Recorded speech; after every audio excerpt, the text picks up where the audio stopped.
नमस्कार दोस्तों, मेरा नाम है अंशुमन नायक और आप सभी का बहुत बहुत स्वागत है इंडियन डिफेंस न्यूज के डिफेंस टॉक सीरीज में,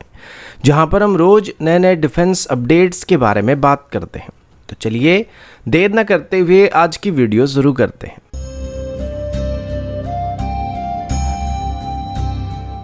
आज की पहली अपडेट इंडियन एयरफोर्स की तरफ से है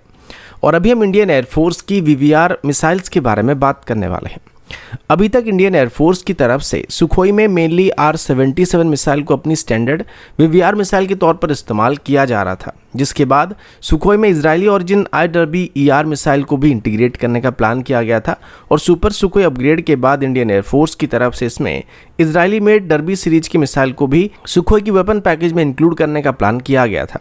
जिनकी रेंज 100 किलोमीटर से ज़्यादा होने वाली थी। लेकिन अभी इंडियन एयरफोर्स की तरफ से डर्बी या IWER सीरीज की मिसाइल को सुखोई की फ्लीट में इंटीग्रेट करने की जो प्लान था उसको हटाने का फैसला किया जा रहा है। इसके बदले में अभी इंडियन एयरफोर्स की तरफ से अपनी अस्त्र सीरीज की मिसाइल को ही सुखोई की मेन वीवीआर मिसाइल के तौर पर इस्तेमाल करने का फैसला किया गया है।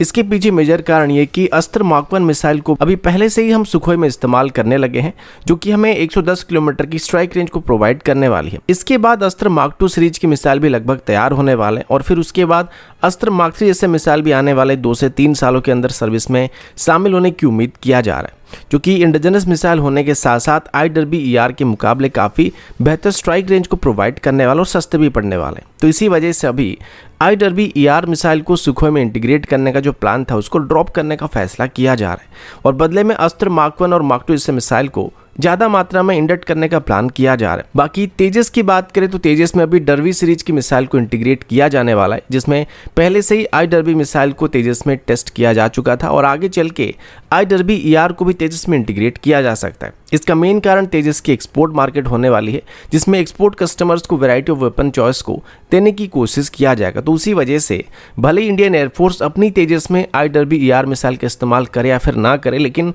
तेजस की ओवरऑल वेपन पैकेज के अंदर IWER सीरीज की मिसाइल को इंटीग्रेट किया जा सकता है।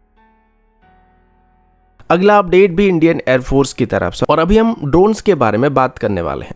जब से ड्रोन्स डिफेंस मार्केट में एंटर किए हैं तब से इनको लेके तरह तरह की काउंटर मेजर सिस्टम सामने आ रहे हैं, लेकिन अभी तक जितने भी काउंटर मेजर सिस्टम बनाए गए हैं उनमें से कोई भी फुल प्रूफ सिस्टम नहीं है। अब इंडियन एयरफोर्स का कहना है कि जो बड़े साइज के ड्रोन्स होते हैं उनको कन्वेंशनल ड्रोन जैमर की मदद से एंटी ड्रोन सिस्टम की मदद से काउंटर करना संभव नहीं होता है, तो उनके लिए हमें कोई स्पेसिफिक हार्ड किल सिस्टम का इस्तेमाल करना पड़ेगा।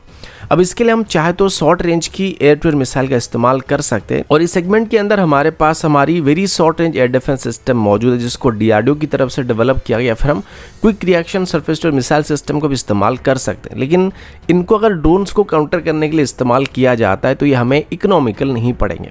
जिस वजह से इंडियन एयरफोर्स की तरफ से अभी खास करके ड्रोन्स को काउंटर करने के लिए अलग ही एक सेगमेंट की एयर टू एयर मिसाइल को surface to air missile system को अपनी सर्विस में शामिल करने का फैसला किया जा रहा है, जिस वजह से वो अभी DRDO और हमारी प्राइवेट सेक्टर कंपनियों के साथ एक low cost anti drone missile को डेवलप करने के लिए रिक्वेस्ट कर रहे हैं, जिनकी रेंज 20 से 25 किलोमीटर तक होने वाली और ये normal air to air missile के मुकाबले या फिर सरफेस टू एयर मिसाइल के मुकाबले सस्ते पड़ेंगे। लेकिन इंडियन एयरफोर्स इनको हमारी एग्जिस्टिंग किसी भी फाइटर जेट से, हेलीकॉप्टर से या फिर आर्म्ड ड्रोन से फायर करने की प्लानिंग कर रही है, जिनको लो प्रोफाइल थ्रेट को काउंटर करने के लिए इस्तेमाल किया जाएगा। यानी कि अगर हमारे पास अस्त्र सीरीज की मिसाइल मौजूद है और एक low cost air to air missile मौजूद है और हमको एक ड्रोन को काउंटर करना है, तो हम अस्त्र सीरीज की मिसाइल का इस्तेमाल ना करके या R-73 जैसे कोई मिसाइल का इस्तेमाल ना करके इस low cost anti drone missile का इस्तेमाल करने वाले हैं। अभी सेगमेंट के अंदर सोलर ग्रुप की तरफ से एक मिसाइल को डेवलप करने की बात सामने आई थी, लेकिन वो एयर टू एयर मिसाइल या फिर सरफेस टू एयर मिसाइल है, ये अभी तक क्लियर नहीं हो पाया है। अगला अपडेट DRDO की तरफ से और अभी हम DRDO की प्रोजेक्ट कूसा के बारे में बात करने वाले हैं। ये वो प्रोजेक्ट है जिसके अंदर DRDO की तरफ से हमारी next generation air defence system को डेवलप करने की कोशिश किया जा रहा है, जिसमें 150 किलोमीटर से लेके 350 किलोमीटर तक स्ट्राइक करने वाले surface to air missile system को डेवलप किया जाएगा और इसे हमारी देसी S-400 सिस्टम भी कहा जा सकता है। अभी DRDO की तरफ से इसी प्रोग्राम को आगे बढ़ाने के लिए प्रोपेलेंट कास्टिंग को खरीदने की बात सामने आई है, जिनको खास करके प्रोजेक्ट कूसा में डेवलप किए जाने वाले surface to air missile system की डुअल पल्स मोटर के हिसाब से कास्ट किया गया है।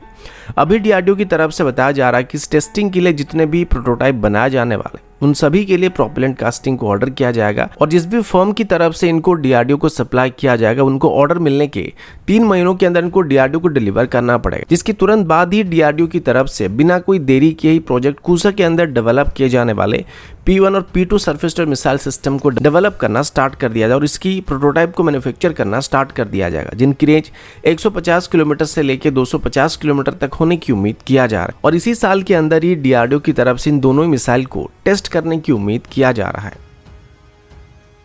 अगला अपडेट एंटी ड्रोन सिस्टम की तरफ से, और अभी हम जेन टेक्नोलॉजी की एंटी ड्रोन सिस्टम के बारे में बात करने वाले हैं। जेन टेक्नोलॉजी एंटी ड्रोन सिस्टम के मामले में शायद भारत में सबसे आगे चल रही है और पहले से ही जेन टेक्नोलॉजी की तरफ से अपनी एंटी ड्रोन सिस्टम को आर्मी को डिलीवर किया जा चुका है। अभी तक जेन टेक्नोलॉजी की तरफ से जो एंटी ड्रोन सिस्टम आर्मी को डिलीवर किया गया था वो मेनली सॉफ्ट किल सिस्टम के ऊपर बेस्ड था, जिसमें दुश्मन की ड्रोन्स के सिग्नल्स को जैम करके उनको नाकाम किया जा सकता है। लेकिन अभी जेन टेक्नोलॉजी की तरफ से अपनी हार्ड किल एंटी ड्रोन सिस्टम को भी आर्मी को डिलीवर करने की बात सामने आई है, जिसमें जेन टेक्नोलॉजी की तरफ से बताया गया है कि उनकी तरफ से अभी अपनी हार्ड किल एंटी ड्रोन सिस्टम को ओडिशा में मौजूद आर्मी की डिफेंस कॉलेज को डिलीवर किया गया है, जहां पर शायद आने वाले कुछ दिनों के अंदर इसकी टेस्टिंग को किया जाने वाला है। मेनली जेन टेक्नोलॉजी की जो एंटी ड्रोन सिस्टम है उसे ओपन आर्किटेक्चर को ध्यान में रखकर बनाया गया है, जिस वजह से इसमें बाद में हम कोई भी एग्जिस्टिंग सिस्टम को भी ऐड कर सकते हैं, फिर कन्वेंशनल सिस्टम को भी इसमें ऐड किया जा सकता है। और अभी जेन टेक्नोलॉजी की तरफ से जो हार्ड किल सिस्टम को बनाया गया है वो हमारी एग्जिस्टिंग एयर डिफेंस गन को भी बेस करके बनाया जा सकता है और जेन टेक्नोलॉजी का कहना है कि हमारे सभी आउटडेटेड एयर डिफेंस सिस्टम की जो गन है उनको भी इसी तरीके की एंटी ड्रोन हार्ड किल सिस्टम के तौर पर मॉडिफाई किया जा सकता है। अगला अपडेट लॉइटरिंग मुनिशन को लेकर, और अभी हम एक इंडिजिनस लॉइटरिंग मुनिशन के बारे में बात करने वाले हैं। इस लॉइटरिंग मुनिशन का नाम नागास्त्र 1 है और इसे सोलर ग्रुप की तरफ से डेवलप किया गया है। इससे पहले ही आर्मी की तरफ से अपनी सर्विस में शामिल करने का फैसला किया जा चुका था और इसके लिए ऑर्डर को भी प्लेस कर दिया गया था। ये कैमिकाजी ड्रोन है जो कि लगभग 30 किलोमीटर की दूरी तक स्ट्राइक कर सकता है। इसमें 9 kg तक की वॉरेट का इस्तेमाल किया जा सकता है और ये लगातार 30 मिनट तक उड़ान भर सकता है। अभी के लिए इंडियन आर्मी के पास कोई भी इंडिजिनस कैमिकाजी ड्रोन या लॉइटरिंग मुनिशन मौजूद नहीं था, लेकिन अभी सोलर ग्रुप की तरफ से नागास्त्र 1 की पहली बैच को इंडियन आर्मी को डिलीवर कर दिया गया है। सोलर ग्रुप का कहना है कि नागास्त्र 1 को डिटेक्ट करना बहुत ही मुश्किल होने वाला है, क्योंकि इसमें इलेक्ट्रिक प्रोपल्शन सिस्टम का इस्तेमाल किया जाता है जो कि बहुत ही कम हीट और नॉइज को जनरेट करता है, जिस वजह से दुश्मन की इलेक्ट्रो ऑप्टिकल सिस्टम और रेडार्स वगैरह इसको इतनी आसानी से डिटेक्ट नहीं कर पाएंगे। और एक एस्टिमेशन के मुताबिक अगर ये दुश्मन की सर के ऊपर भी लगभग 200 मीटर के हाइट पर होवर कर रहा होगा तब भी दुश्मन इसको इतनी आसानी से डिटेक्ट नहीं कर पाएगा। ये एक पिन पॉइंट स्ट्राइक करने वाला लॉइटरिंग मुनिशन होने वाला है जो कि जीपीएस की मदद से एग्जैक्ट लोकेशन पर स्ट्राइक कर सकता है और ये एक बहुत ही फ्लेक्सिबल सिस्टम भी होने वाली, यानी कि इसको इन्फेंट्री यूनिट अपने हिसाब से आराम से कैरी कर सकते हैं और जहां पर चाहे वहां पर इसको डिप्लॉय करने के लिए तैयार कर सकते हैं। तो दोस्तों अभी के लिए इतना ही, मिलता हूं आपसे अगले वीडियो में, तब तक के लिए जय हिंद, वंदे मातरम।